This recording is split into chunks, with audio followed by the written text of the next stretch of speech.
রুই মাছ ভুনা আর লাউ শাক ভাজির দুর্দান্ত রেসিপি নিয়ে আপনাদের কাছে চলে আসলাম। আসসালামু আলাইকুম, কেমন আছেন সবাই? আশা করছি সবাই অনেক ভালো আছেন। আর আজকের আমার ভিডিওটি আপনারা ভালো লাগলে দেখবেন, ভালো না লাগলে স্কিপ করে চলে যাবেন। খুবই সহজ এবং সাধারণ রান্না নিয়ে আমি আপনাদের কাছে চলে আসি প্রত্যেকদিন। আমরা রেগুলার যা খাই সেই সব খাবার থেকেই কিছু রান্না যেটা আমি করি সেটা আপনাদের সাথে শেয়ার করি। রান্না করাটা কখনোই আমার শখ ছিল না। ছোটোবেলায়ও রান্না করা খুব একটা পছন্দ করতাম না। কিন্তু বর্তমানে রান্না করতে ভালোই লাগে। আবার পেজে যেহেতু রান্না-বান্নার ভিডিও দেই, সেজন্য প্রতিদিন চেষ্টা করি একটা রান্না আমি নিজে করি এবং সেই রান্নাটা ভিডিও করে আপনাদের সাথে শেয়ার করি। তো রুই মাছ ভুনার জন্য প্রথমে রুই মাছগুলোকে সুন্দর করে ভেজে নিচ্ছি। রুই মাছগুলো এই তো ভেজে নিয়েছি। আমার শ্বশুরবাড়ির কেউ খুব একটা ভাজা মাছ মানে কড়কড়া ভাজা মাছ পছন্দ করে না, এজন্য অল্প ভেজেছি। এরপর মাছ ভুনার জন্য পেঁয়াজ ভেজে আদা রসুন বাটা দিয়ে ওইটাকে ভালো মতো একটু ভেজে নিচ্ছি, যাতে আদা রসুনের একটা গন্ধ থাকে ওইটা না থাকে।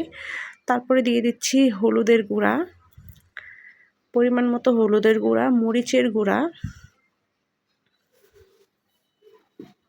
এবং অল্প পরিমাণ ধনিয়ার গুঁড়া। তারপরে মশলাটাকে একটু ভেজে নিব তেলের মধ্যে। ভেজে একটু পানি দিয়ে তারপরে কষিয়ে নিব। তারপরে একটু লবণ দিয়ে দিব, তারপরে মশলাটাকে আরেকটু ভালো করে কষাবো। এই বাড়ির আমার শ্বশুরবাড়ির মানুষজন আবার ভাজা মাছ পছন্দ করে না খুব একটা। কিন্তু আমি আমার বাবার বাড়ির লোকেরা আবার একটু মচমচে ভাজা না হলে মাছ খেতে পারে না। তো যেহেতু ওইখানেই বেশি থাকা হয়েছে, ওই অভ্যাসটাই রয়ে গেছে। মাছ কম ভাজা হলে আবার আমার খেতে ইচ্ছা করে না, খেতে ভালো লাগে না। তো কি আর করার আছে? আজকে মাছ কমই ভেজেছি যেহেতু আমি খাবো না। তারপরে মশলাগুলো কষিয়ে একটু পানি দিয়ে ফুটে উঠেছে পরে মাছগুলো দিয়ে দিয়েছি। তারপরে মাছের মধ্যে কয়েকটা কাঁচামরিচ দিলাম। আমার রান্নার শেষের দিকে একটু কাঁচামরিচ দিতে ভালো লাগে। তারপরে মাছগুলোকে উল্টে পাল্টে একটু ভালো করে মশলার সাথে মিশিয়ে নেব। এই তো রান্না হয়ে গেছে আমার। এটা হচ্ছে আমার রুই মাছ ভুনার একেবারে সিম্পল রেসিপি। যে কেউ চাইলে রান্না করতে পারবে। একেবারে সহজ এবং সিম্পল রান্নাটাই আমি আপনাদের সাথে শেয়ার করি। তারপরে আমার পছন্দের যে আরেকটা রেসিপি সেটা হচ্ছে লাউ শাক ভাজি। এই তো লাউ শাক ভাজি করার জন্য প্রথমে লাউ শাকগুলো আগে থেকে সেদ্ধ করে নিয়েছি।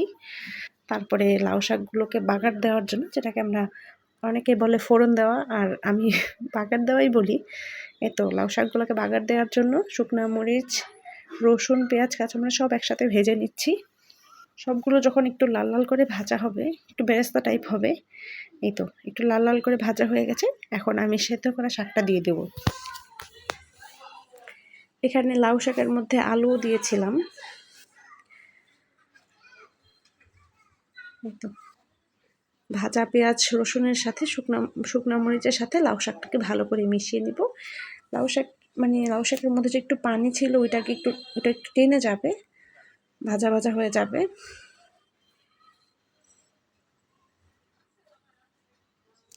ব্যাস হয়ে গেছে।